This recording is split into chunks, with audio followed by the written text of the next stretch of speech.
이곳에 도착했다. 그리고 진격해오는 북한군을 향해 일제히 사격을 했다. 거침없이 내려오던 북한군에겐 뜻밖의 기습이었다. 한 오후 2시경 되니까 당한 적이 나오기 시작했는데 그거는 적의 상기하는 걸 처음 봤는데 이렇게 꼭 기력이 날아가듯이 그런 진영을 그런 대형을 상계에 들어오더라고요. 그래서 우리가 저기서 막 싸웠죠. 막 쏘고 있는데 그때마다 나무들이 웃기도 아무것도 웃기 때문에 보리밭밖에 웃기 때문에 그냥 많이 보이는 게 못 오지 투명하죠. 그래서 쏘니까 저기 또 잘 못 오더라. 뜻밖의 공격에 후퇴했던 북한군은 오후가 되자 다시 공격을 시작했다.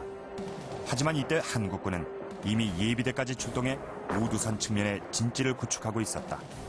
거세진 한국군의 반격에 북한군은 또다시 주춤하고 말았다. 결국 북한군은 옥산포에서 더 이상 진격을 하지 못한 채 하루를 보내게 된다.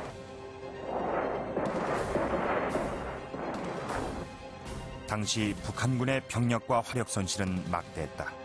하지만 무엇보다 큰 손실은 춘천을 하루 만에 점령한다는 계획이 무너졌다는 것이다. 당시 철저히 준비를 하고 진격해왔던 북한군을 어떻게 한국군 6사단 7연대는 막아낼 수 있었을까? 당시 한국군 6사단 7연대는 옥산포가 내려다보이는 우두산 일대에 진지를 구축하고 있었다. 북한군이 남침했다는 소식을 들은 한국군 6사단은 곧바로 이곳 진지로 투입됐다. 왜냐면 이런 데 배제보시오.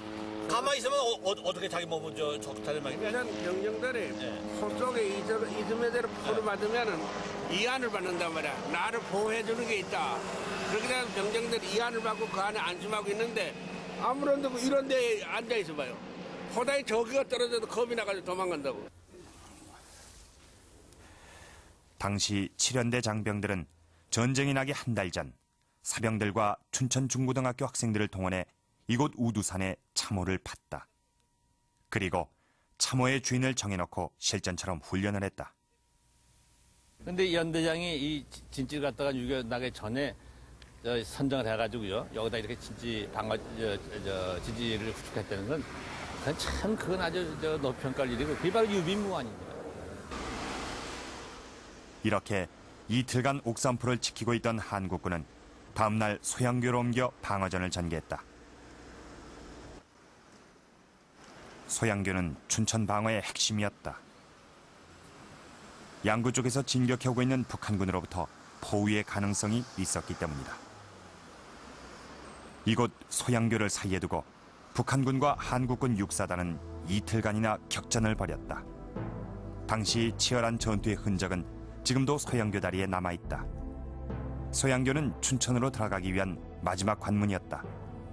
다급해진 북한군 2사단은 소양교를 건너기 위해 총공격을 감행했다. 하지만 미리 진지를 구축하고 있던 한국군의 거센 반격에 꼼짝하지 못한다.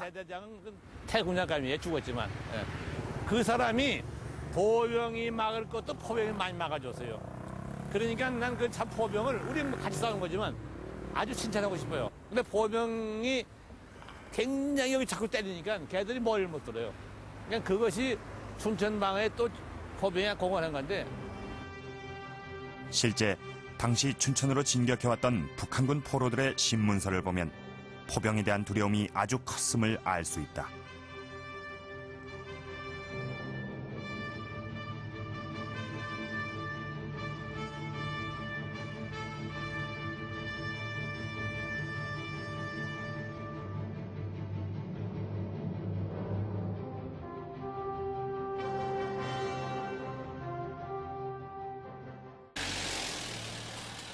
그렇다면 당시 한국군 6사단이 북한군을 맞아 효과적으로 방어할 수 있었던 이유는 무엇일까? 부대 역사 전통이 담겨있는 부대 역사관입니다. 부대 이동 모습, 그다음에 6사단은 춘천 전투 외에도 많은 전과를 올린 부대다.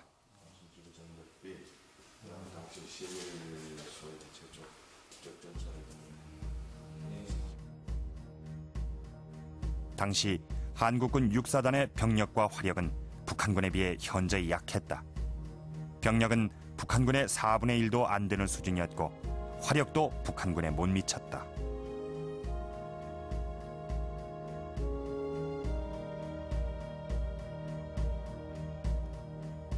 당시 포만 비교해봐도 북한군의 포는 122mm 포였고 한국군 육사단의 포는 105mm 곡사포였다.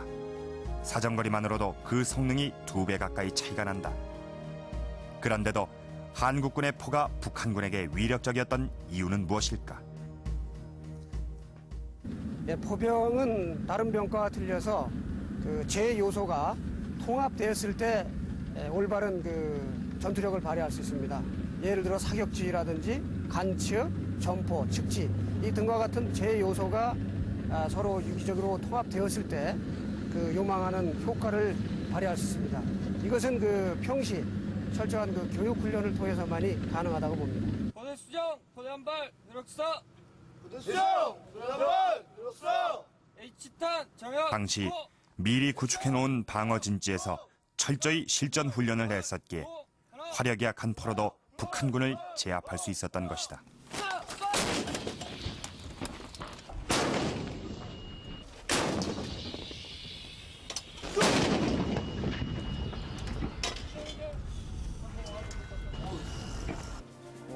철저한 준비와 실전 같은 훈련이 있었기에 한국군 육사단은 춘천을 방어할 수 있었다.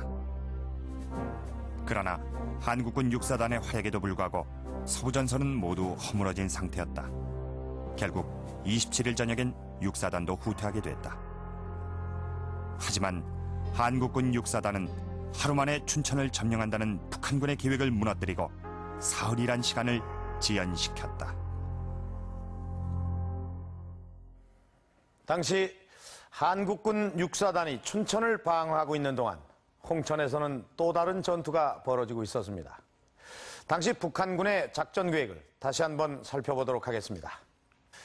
이 북한군 2사단이 하루 만에 춘천을 점령하는 동시에 북한군의 또 다른 주력 부대인 12사단이 홍천을 점령, 한국군의 6사단을 섬멸한다는 것이었습니다. 그런데 춘천에서 문제가 발생하자 이 홍천으로 진격해가던 북한군 12사단 중 2개 연대를 춘천으로 보내게 됩니다. 그것은 당시 춘천 지역에 있던 북한군의 상황이 얼마나 급박했는지를 보여주는 단적인 예입니다. 이 홍천 지역에 투입된 이 북한군 12사단은 이 중국 내전에도 참여한 적이 있는 실전 경험이 있는 아주 막강한 부대였습니다.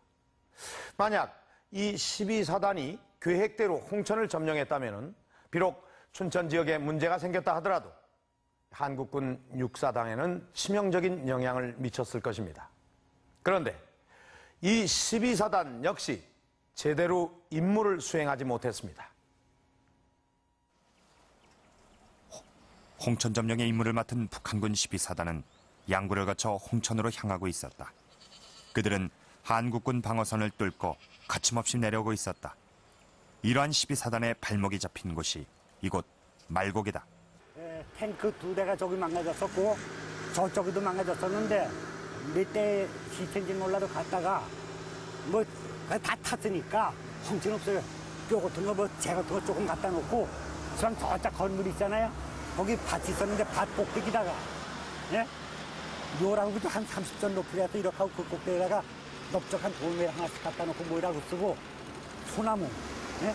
직경 아마 한 이만치 한 거 깎아가지고 거기다가 주소, 광동증명 써서 다 입었어요. 당시 북한군의 피해는 막심했다. 북한군의 가장 강한 무기인 탱크가